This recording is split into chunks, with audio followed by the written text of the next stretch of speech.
Webtoon, an app/website filled with thousands of webcomics ranging from rom-coms to revenge stories. It has a story for practically anyone. And today I will be speaking about a few stories I believe you should give a try. And before I start, I will not be speaking about any stories that I feel are extremely popular like these.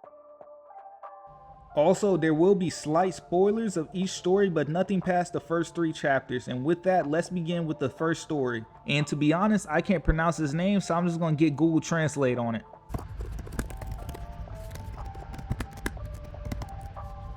Kowloon, Kopoka.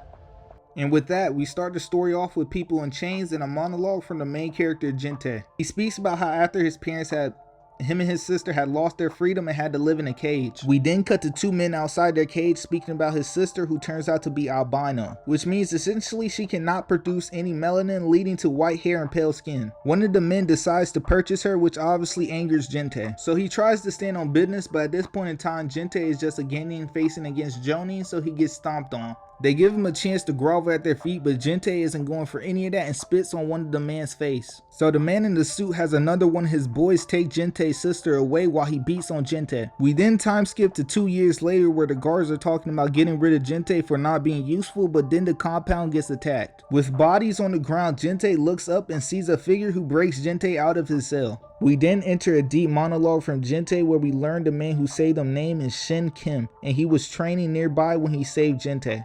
This led to Gente entering his training arc, but while training, Shin had left them and came back as an assassin. And in this context, that means he went from a high-tier Jonin to the Anbu Black Ops. And when Gente learned this, he had to ask questions, wondering if he can find his sister. Shin basically told him, if you are ready to risk everything you have, then it's worth it. And for Gente, that was all he needed to hear, so he instantly went back to training even harder than before. And within 1 year, he became an assassin, gaining his codename Kapoka. And after a few years as an assassin, Gente went back to the compound where him and his sister were locked up at and killed everyone except for the guy who had beat him up all those years ago. He persuasively got the info of where his sister was taken from the guy, and then he ended the guy. He learned that his sister was taken to Hong Kong and decided to head there. But while Gente was handling his business back at the compound in China, we see a man in an all-white suit with white hair just like Gente's sister cutting up another man. We learn his name is Kai Luau and that he also has business to handle in Hong Kong. So we can assume him and Gente are heading towards Hong Kong on a blood path. And I'm going to stop spoiling the story right there with only a summary of chapter 1.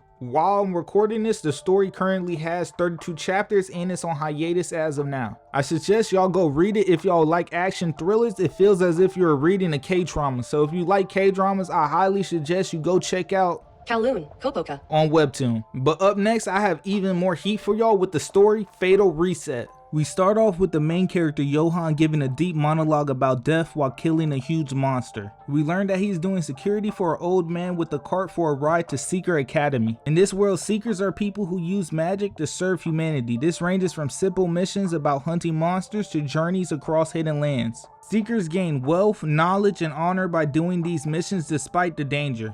The old man speaks about how he always dreamed about becoming a seeker but couldn't live, always facing danger or the potential of death. So he gave up on his dreams and settled for becoming a farmer. But then he asks our boy Johan why he wants to become a seeker.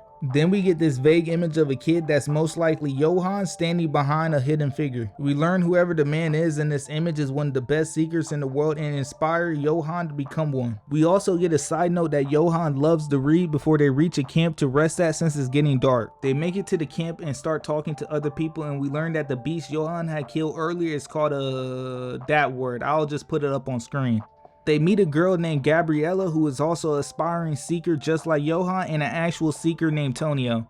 We cut to later in the night with everyone at the campfire and Gabriella being super excited and wanting Johan to travel with her to the academy exams. Tonio scolds her for harassing Johan but speaks about how it's actually a good idea for Gabriella and Johan to go together, but while they are talking, some random accidentally sets off a firework. This leads to Tonio immediately scolding the guy, warning that he could accidentally attract monsters. The guy apologizes, claiming that he thought it was tobacco, so they leave it be, fast forwarding us even later into the night with Tonio on guard duty with Johan. We learn that a black scarf seeker is the lowest rank a seeker can be from Tonio. Johan also points out that since Tonio is level 3, he is only one step away from ranking up. Johan speaks about how instead of doing guard missions, he would just go all out into dangerous ones, but Tonio brings up how it isn't that simple, and that he has seen many who have overestimated themselves and ended up dying to rank up faster. Tonio then gives a deep message about how they only have one life and they need to think about what they are willing to risk, and Johan brings up how he has never thought about life that way.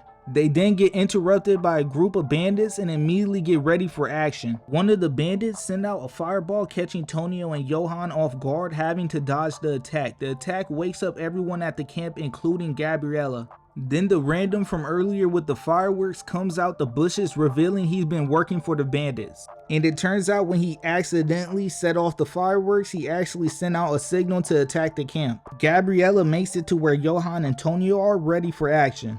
So they all get ready to fight against the bandits, with Johan readying his sword and Gabriella with her batons, and Tonio turns his cigarette into a sword, revealing the power system in this world called boons, which is a unique power of an individual created when the person's body gets used to magic. The world has basic magic like the fireball sent out by the bandit from earlier, but boons are unique to each magic user. It would be like Nin abilities from Nin and Hunter x Hunter. But even after seeing this, the bandits don't get phased at all and start their attack, so Tonio clashes with the bandits, but when he touches their swords, he turns them into sticks, leaving them shocked as he slashes them down, revealing his true power of weapon authority, allowing him to turn objects into weapons and vice versa. The other bandits start rushing toward Gabriella, almost landing a hit on her, but misses, revealing her boon to be Cara Cruz, which creates a golden coin in one of her eyes, allowing her to always land a strike and automatically avoid attacks the closer enemy is to her, and also activates on its own. So with this, she immediately takes down the bandits that tried to attack her, panning us over to Johan, who is taking down another bandit with his sword. But then back to Tonio, where we see him creating a spike ball on the bottom of his sandal and taking down two other bandits. And from seeing his fellow bandits losing, the magic bandit gets mad, claiming boons are just tricks and that he's going to show off some real magic. So he starts creating a massive storm of fire aimed at Tonio, Johan, and Gabriella. Johan steps up, unleashing his sword and cuts through the fire made of magic. This leaves the magic bandit in shock and reveals that Johan boon allows him to nullify magic through bolts that resemble lightning. The magic bandit starts panicking about how strong they are until the bandit leader comes through the forest on a massive beast, revealing he also has a boon that allows him to control monsters by touch. Tonio starts talking about how a single attack from the monster could destroy everything, but the leader stands on ignorance, claiming he would rather lose all of the loot they came for just to kill everyone. The beast attacks, having Johan and the group run away, but once the attack lands, it destroys the entire camp, and in the process it killed the farmer from earlier. Johan, seeing this, locks in and walks straight up to the monster, and for a quick second I want y'all to answer a little quiz about what y'all think he had did next. A. Get obliterated by doing nothing. B. Attacks the monster and gets help from Tonio and Gabriella. Or C. Absolutely cooks and bodies the monster and bandit leader by himself with ease. Just think about your answer and lock it in, because if you pick B or C, you're wrong. Instead of attacking the monster, he just stands there to get stomped on. The attack connects and leaves him folded up and dead, but then we get the same deep monologue from the beginning of the chapter about death. We then get a shot of Johan standing in front of a red leaf tree with one of the leaves dying. Then we cut to Johan by a tree looking over the camp with everyone alive 24 hours before his death. And we end the chapter off with a final shot of Johan ready for the oncoming battle. And with that, I'll stop right there with a summary of chapter 1. I suggest y'all go read Fatal Reset if y'all like a good action and mystery story. It only has 32 chapters posted so far, but it does come out weekly with new chapters. And just to let y'all know, there's so much more about Johan we don't know. And with that, I'll end the video here. I know y'all want more recommendations. I got y'all. If y'all want a part 2, just like, comment, and subscribe.